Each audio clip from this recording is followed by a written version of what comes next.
How you doing, guys? Welcome back to my channel.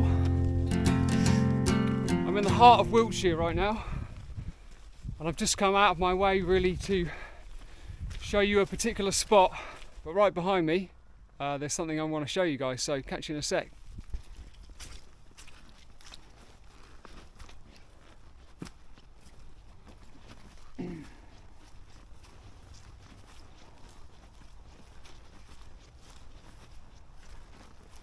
So here I am. I'm standing on All Canning's Long Barrow. Now, normally these ancient sites are about 5,000 years old from the Neolithic period, but this one was actually finished in 2015, and was actually they paid for it by getting people to pay £1,000 to have their remains buried here. And I actually know one person who's due to get buried here eventually when he passes away. So, but let me show you the front of it. It's quite interesting.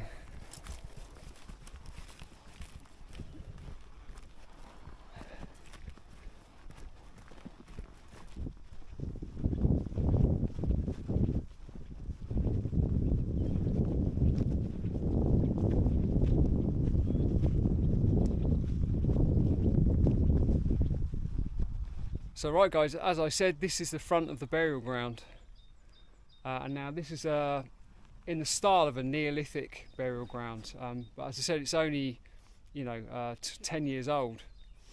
Now there are people that have paid £1,000 to have their remains buried here, and there's already remains in here, but just let me show you inside this the entrance here. There's a beautiful door there that's locked. And I can hear water dripping from somewhere, but I think it was quite a work here to build the whole thing. And yeah, it's a significant site. A lot of people walk here. I've come here quite a lot because the view's quite beautiful from the top, and it's very in keeping with the local area. And probably in another 5,000 years, if there's anyone still around, they'll be coming here to take a look at this place, if it's still in one piece. But my path today is, speaking of ancient things, up in the hill up here. I'm heading up to there, and there's a Neolithic fortress, or old fortress up there, which we're going to have a look at. And then I'm going to head through the hills, past the White Horse, and then go camping near Westwoods for the night up there. So let's get going.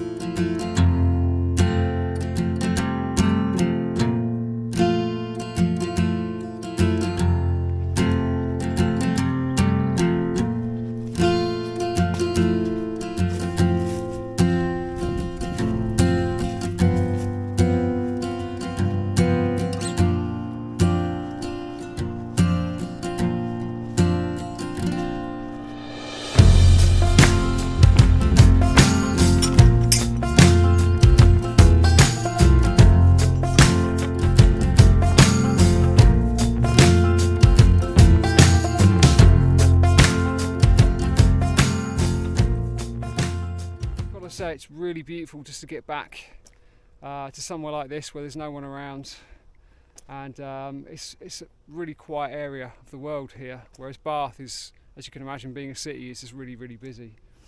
So yeah, just brilliant to be out in these beautiful hills here, and they're looking stunning today, and it's the sun that's doing it. And I tell you what, I've needed it.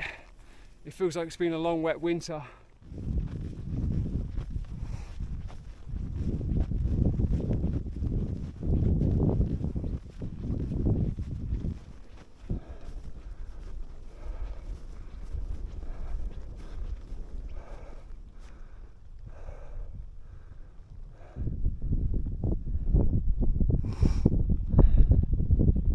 I always thought when I saw this that it was always here, because these rocks exist all over the place around here, around this area, around Wiltshire. But But it turns out, when I was reading about it a while ago, that actually they brought the whole thing here and left it here. And I think it's sort of in tribute of two people who lived in Cannings, who passed away a while ago. But it must have been quite a job getting up here. I don't know how they did it. It feels pretty difficult just running up the hill with 13 kilos. So God knows how much this thing weighs. So, but yeah, what a beautiful memorial to leave to someone. And I don't know how long it's been here. It says 1993 here.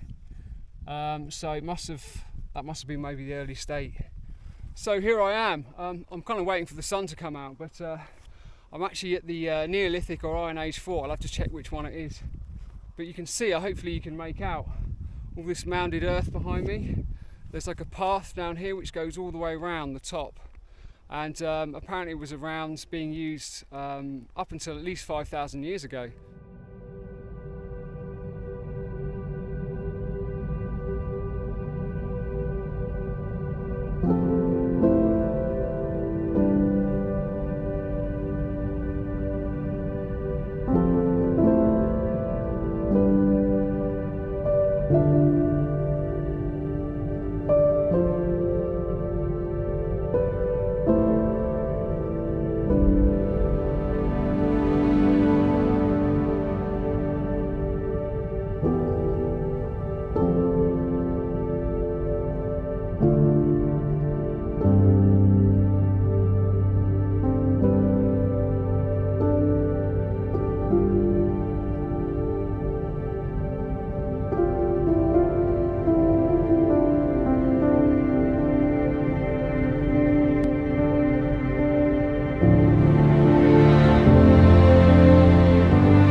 Time to move on, so let's head off.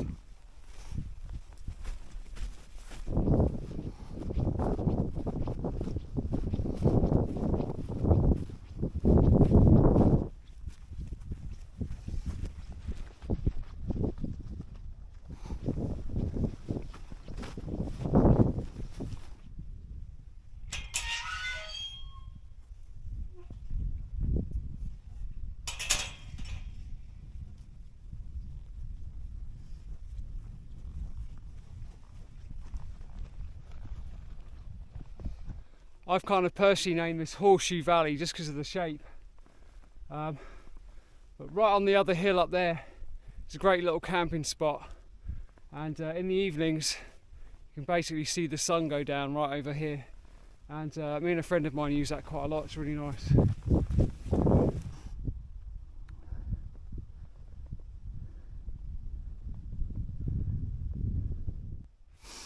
Right, here we are then.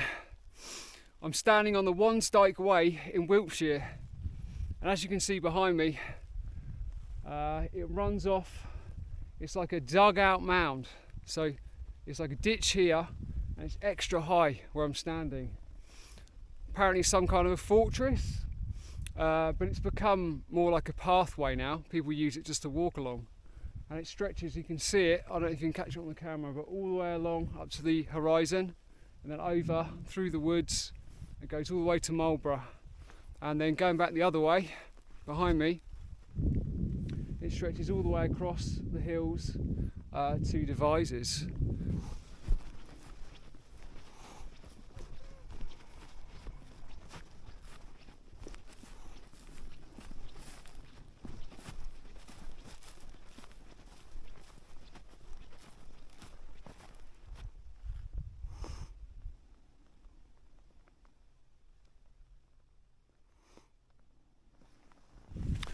Well, the sun's starting to get lower in the sky now, and although it's still bright out, it's you can feel it getting cooler.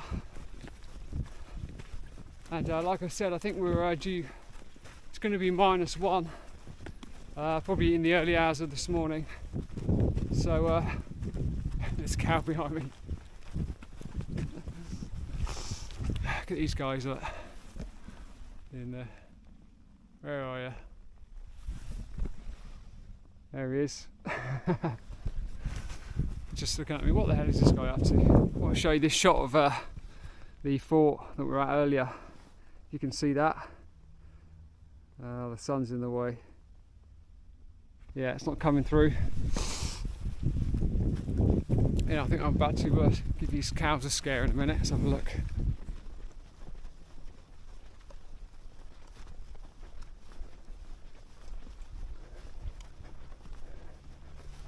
Yep, guys. How you doing? They look real healthy, these cows. Damn.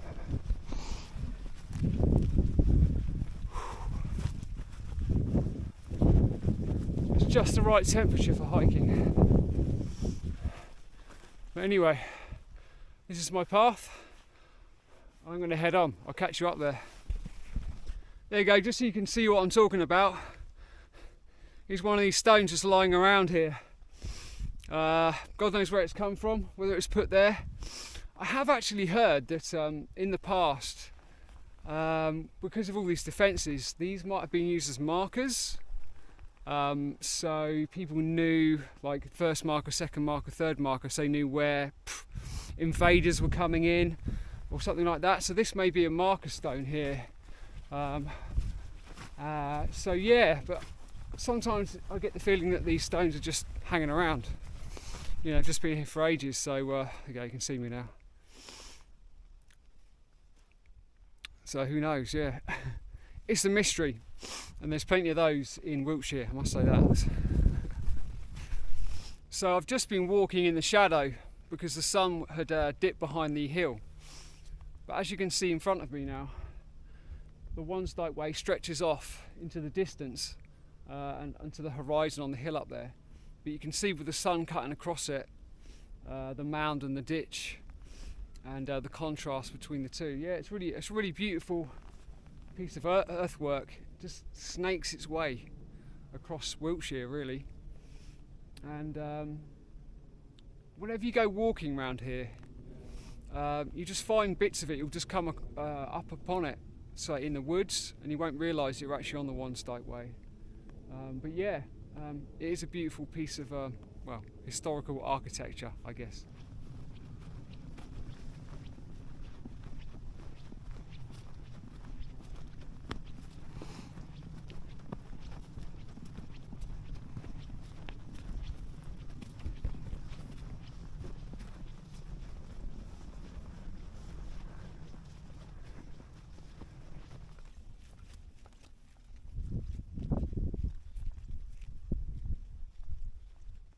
I've realised it's 4:30. So I spent way too much time filming, and I've realised I've only really got an hour of light left, maybe an hour and 20 minutes or something like that, because the sun goes down at about 5:30. So I've decided I'm not going to keep going to the place where I was going to camp, but I'm going to camp up here, which is the spot that I pointed out to, that me and a friend of mine have camped a couple of times. It's going to be colder up here tonight because of the elevation, but we're going to have the views, and we're going to have the sunset as well going down on the other side of the hills over there. So but it'd be great just to get this tent up. By the time I've got water and everything, it's pretty much going to be dark anyway. So I'd love to keep pushing on. I really should have left earlier, but there you go. So yeah, I'm going to push on up to this spot here, and then I'll catch you in a minute, and we'll start setting up the tent. So cool, nice one.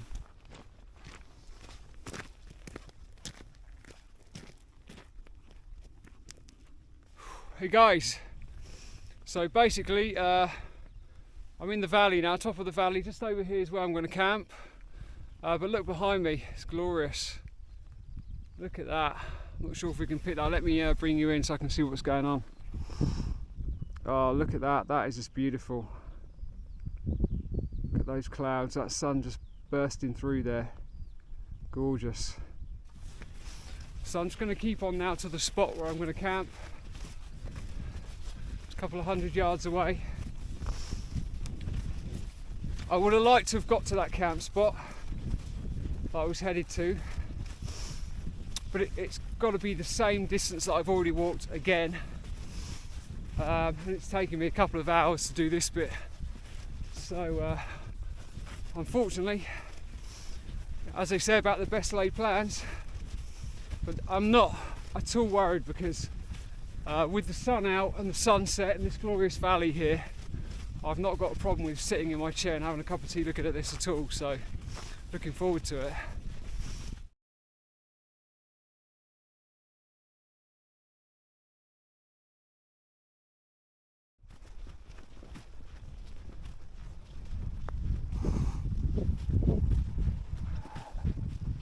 Here we go again, guys, look. Right, so this is my spot, right here. It's the flattest spot I've camped right there before once. In fact, I got the best night's sleep because I wasn't rolling off my my mat at all. And yeah, it's such a beautiful spot here. In many ways, I love this spot because you could be anywhere in the world, or anywhere in the country anyway. Obviously it's not as high as the Lake District and all that sort of stuff, but the views here are, on a day like today, I mean, it just couldn't be better. And I'm just loving this. So in some ways I'm happy I've run out of time and I can come here. The woods would have been great. I did want to have a fire, but that's not going to happen now, I don't think, not here anyway. But who cares, you know, let's just go for it. I'm going to get the tent up. So cool, catch you in a minute. I realised I was feeling pretty low energy, had that kind of rushy feeling about me. So I thought before I do anything else, all my stuff's still in my pack. I'm going to get the MSR Pocket Rocket 2 on and make myself a cup of tea.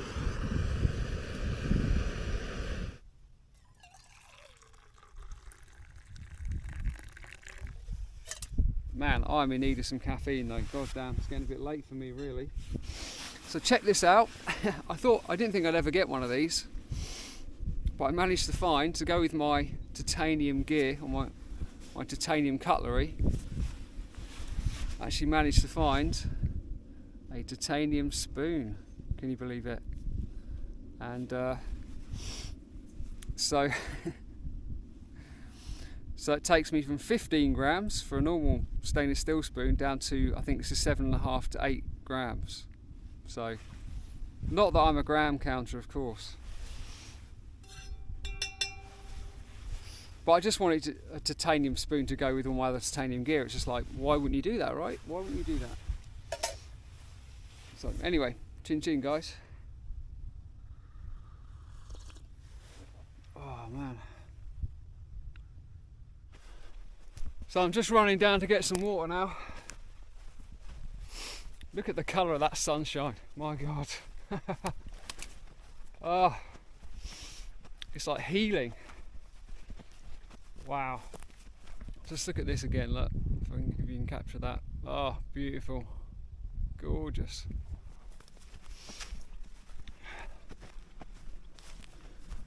Glorious hills in the background here, really, really nice, really beautiful. But I didn't really want to leave all my gear up there. I did think about getting water when it was dark, because there'd be no one around then, but there's no one around now anyway. I just can't see my gear from around the corner here. But I haven't bought my GeoPress today just because of weight, which is really quick to get water with that. But I've got my pure clear filter, which to me is the only other lightweight filter of choice, because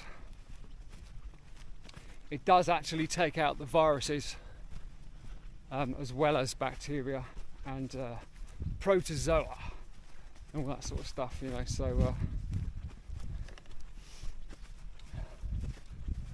but it's just a bit more fiddly to use these things. But we're just got to go through this gate and we're nearly there. But oh, this sunshine, look at this sun. Oh, it's absolutely glorious. It's really getting cold though. The temperature's dropping fast, so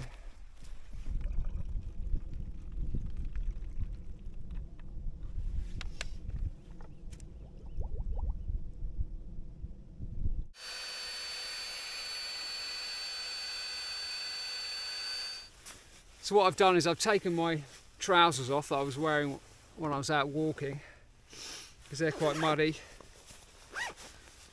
Put some thermal leggings on, and then trousers over the top. And then I've literally just put this on. So I've got polyester. Normally, you know, you could change your top before you put this on, but I've got polyester top. So although I was sweating earlier, they're completely dry now.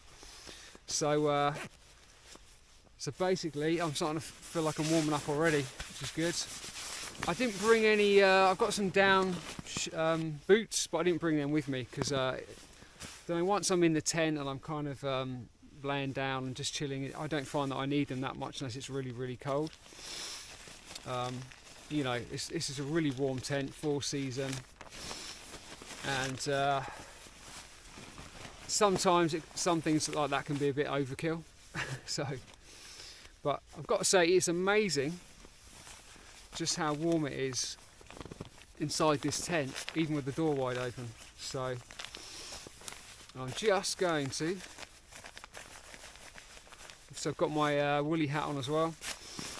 Just going to put my my mountain equipment mitts on for a while, just to bring my hands up to temperature, because I always find they're the first thing to go, for me anyway. And then once my hands get cold, the rest of me feels cold, whether it's cold or not. So just going to warm those up,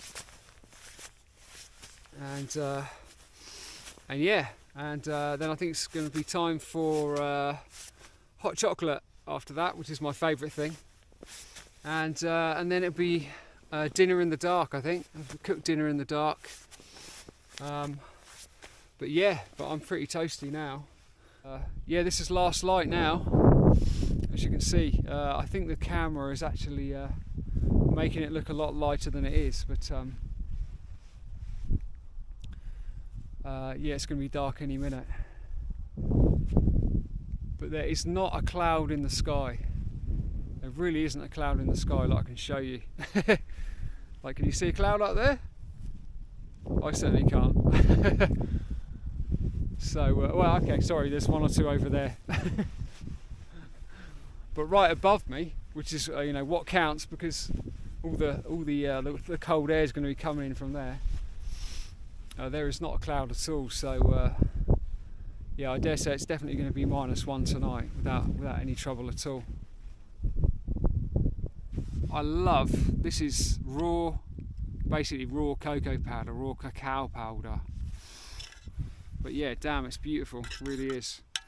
I can't get enough of this stuff.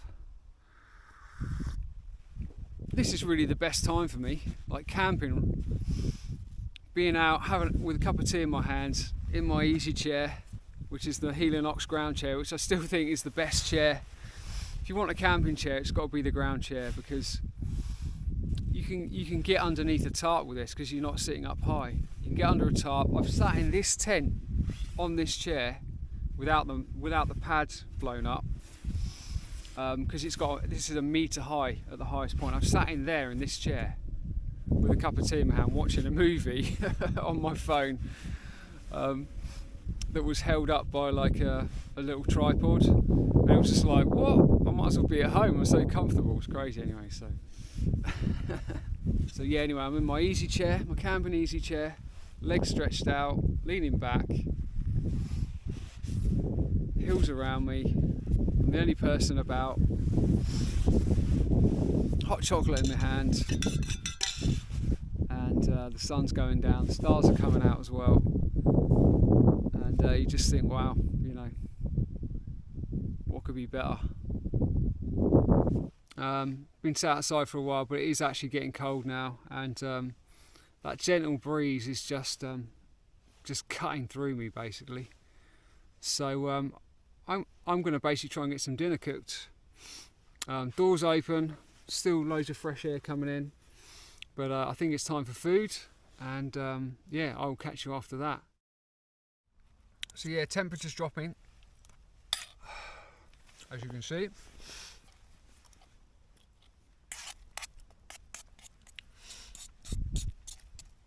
I guess it's probably somewhere under 5 degrees. I could check my phone, but somewhere maybe about 3 or 4. Again, I think much the same as earlier.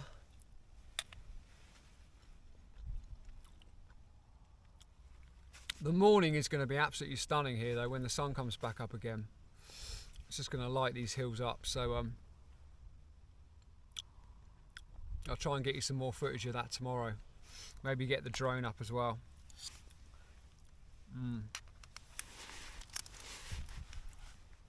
Right, I'm going to finish this, and I'll catch you in a little while. Cheers, guys. Just thinking about what's new. My head torch is new, but I'll talk about that another time. But basically, this is new for me. It's the Fjällräven, or Arctic Fox is the translation, travel pillow. I've had quite a few pillows, as people that I camp with will know, and this must be number 6. I've been trying to find the right pillow. I'm not really that keen anymore on blow-up pillows, but the Alp kit do one that's only 100 grams, which I quite like. If I was going to pick anyone, that would be the one I'd use. And I've only used it once. I've not camped with it yet, but I actually used it at home once, so it probably was a lot more comfortable on a mattress. But yeah, 120 grams, and it's, you know, just about comfortable enough really. Everything, my whole tent is just turned to chaos, to be honest with you, because I didn't have loads of time, like like 3 or 4 hours to like just sort everything out. So I've just thrown everything in here. The whole place is just entropy, as I say, is taken over. And you know what it's like when you're camping. You put something down, you look away for 5 minutes, then you can't find it, then you have to move everything, and then what happens? You find it where you left it. It's just like, what the hell's going on? This tent's not bad for hanging out in. It's not massive. I always think of these sort of tunnel tents for one person as they're like bivvy bags. They're just like large bivvy bags, basically. A hooped bivvy bag with a bit more space that you can get your gear in. That's all they are, really. But I tell you what, this thing is warm. I closed the door a minute ago, which is just there, and instantly the temperature in here is just completely changed. You know, it's almost gone up 3 degrees straight away. So this is a 4-season tent, and I've got to say, I mean, you don't see many. This is the Nordisk Svalbard 1 SI, so silicon.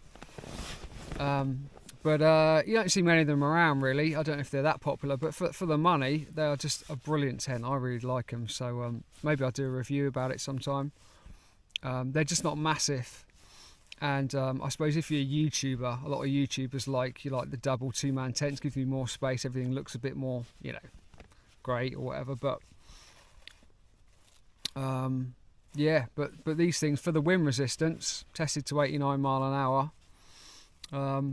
the size and everything, yeah, I think they're really great. So, but there you go. Right, so I may well see you in the morning, unless there's any kind of crazy chaos or anything that's worth mentioning. As you can see, guys, there's a frost on the ground, just to show you what sort of temperature it got to overnight. Definitely would have been below freezing, but as you can see, where the sun's been out for maybe an hour and a half or a couple of hours, the frost has all disappeared now.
Right guys, thanks for tuning in, and I'll catch you next time.